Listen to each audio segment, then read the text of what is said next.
Today we're going to learn a bit about Jim Crow. What was the Jim Crow South? Why is it still relevant?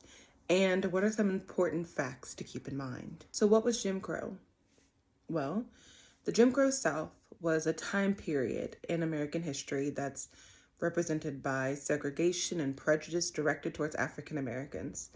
This time period was roughly from the 1800s, like the 1860s, all the way until roughly the 1960s, ending with the passing of the Civil Rights Act. Well, the name Jim Crow actually originated from a minstrel character who wore blackface and had exaggerated African features. They then used that name to name the laws that were then passed.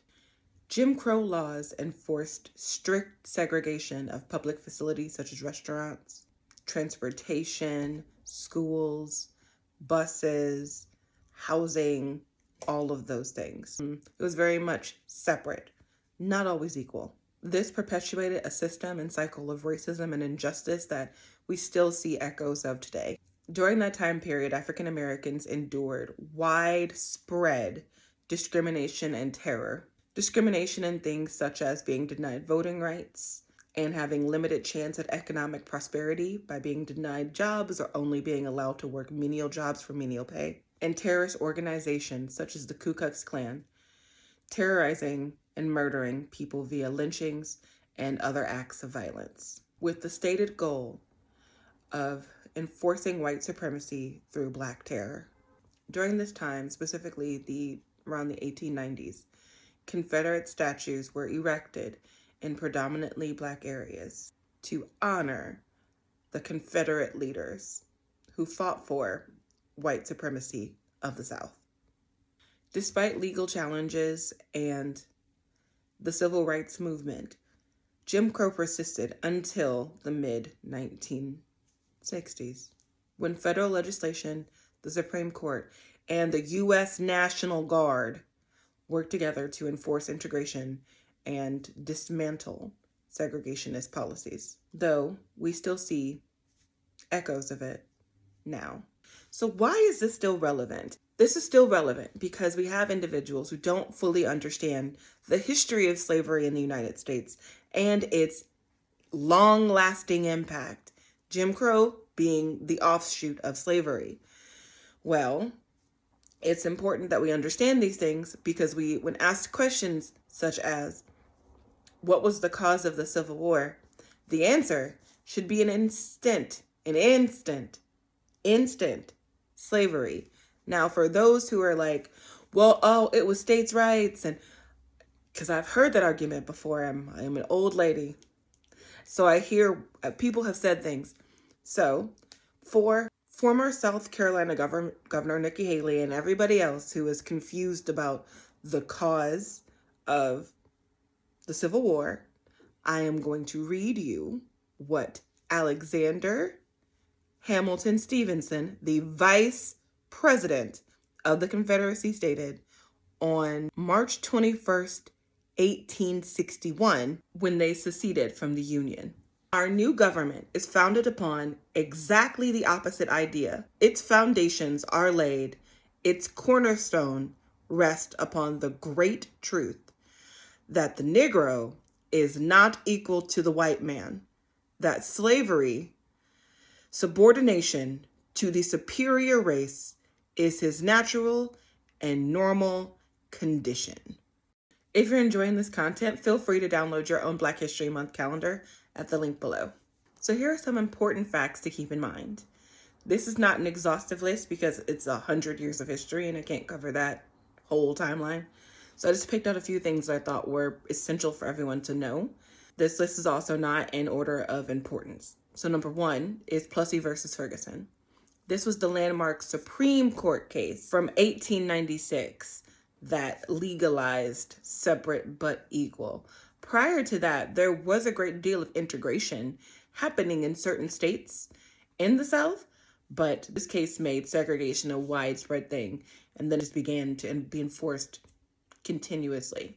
Number 2, voting restrictions. Once Black people were given freedom, we were also, through a couple of more amendments to the Constitution, given the right to vote. What Southern states would do is they would enforce things like poll taxes and literacy tests to prevent Black people from voting. Now, for the pushback that always comes when someone says this, poll taxes, first off, mean you have to pay to vote, which is already not okay. But the reason why it was extra awful was because they would, let's say a white person came in, they would have them pay a penny. And then a Black person would come in and they'd make them pay like $10. Again, we're talking money in the 1800s. The goal being to make the cost of voting so much that Black people just couldn't afford to do it. Right existed, they just made sure it was outside of our ability to pay for it. Same thing for literacy test, because in our brains, because they work, we think, well, you should be able to read to vote. That makes sense. What's wrong with that? Well, what's wrong with it is they would hand a white person a simple, easy book, and they would hand a Black person something like the Bible or a dictionary or something that was extreme reading levels. Again, a way to enforce that white people didn't need to, they already were ready and Black people weren't. So that was the glitch, or that was the issue with poll taxing and literacy test. It was more than just the names, it was the way that they were enforced. This helped to ensure that African American voters did not have a say, therefore maintaining white supremacy in the South. Number 3, economic exploitation. So for African Americans at the time, we faced discrimination in terms of how much we made when we did farming, so sharecropping, access to jobs, what type of jobs were allowed, and then what we would be paid for those jobs. There's the common 40 acres and a mule, but not everybody got that. Only a handful of people actually did. So a lot of Black people, once they were freed with nothing. Some chose to stay and become sharecroppers, but depending on who they were sharecropping for, they weren't always paid for their labor. They were then charged room and board or for their crops or things like that to keep them in a perpetual state of they had to pay back, they had to pay back, they had to pay back. They never had a chance to even earn to leave. Another prime example of Black exploitation is when things like Plessy versus Ferguson were passed, some Black people would move to communities and set up Black communities. Well, those Black communities would still be next to white communities. And in the case of the Tulsa Massacre, or otherwise known as Black Wall Street, it was a very, very, very affluent, well-to-do, financially stable, and prosperous city that was bombed and burned down by their white neighbors. So those were the other issues in terms of economic exploitation. They were also not paid by the insurance companies for their lost land. Houses, businesses, they weren't paid. The insurance company only paid one person who is a white gun store owner for his lost business. Then the land was then purchased by government and other organizations at a fraction of what it would have cost prior to other people coming into town and burning it down. Number 4, violence and lynching. Now, I've talked about this a bit earlier, but the KKK played a prominent role in enforcing white supremacy through Black terror. There were constant lynchings, burning downs of houses, crops, as we talked about earlier, fear as what it meant to be a good N-word, things like that. There are thousands of documented cases of deaths at the hands of unknown assailants or things that were ruled as suicides that could not possibly have been suicides. And unfortunately, this problem still persists today. Number 5, Brown versus the Board of Education. Now, this is a landmark Supreme Court case that took place in 1954, which overturned Plessy versus Ferguson, making separate but equal now illegal.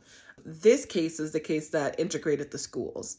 And then from there, we integrated buses and communities. And this is the case that began integration and was able to help deal with some of our civil rights issues.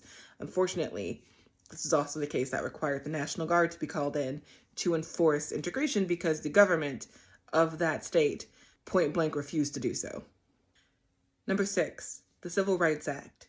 Now, the civil rights movement obviously began years before with or achieving things such as the Brown versus Board of Education and all the other landmark things that occurred, like with Rosa Parks and the bus, which actually started with Claudette Calvin.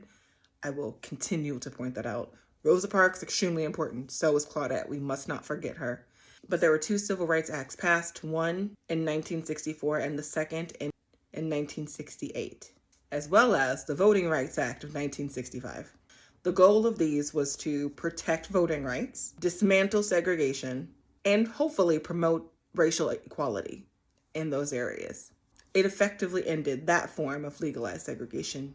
So those are some important things you do need to know about the Jim Crow South, why it is still important, and why we have to talk about it. If you like this content, please make sure to like, share, and subscribe. I'll see you tomorrow.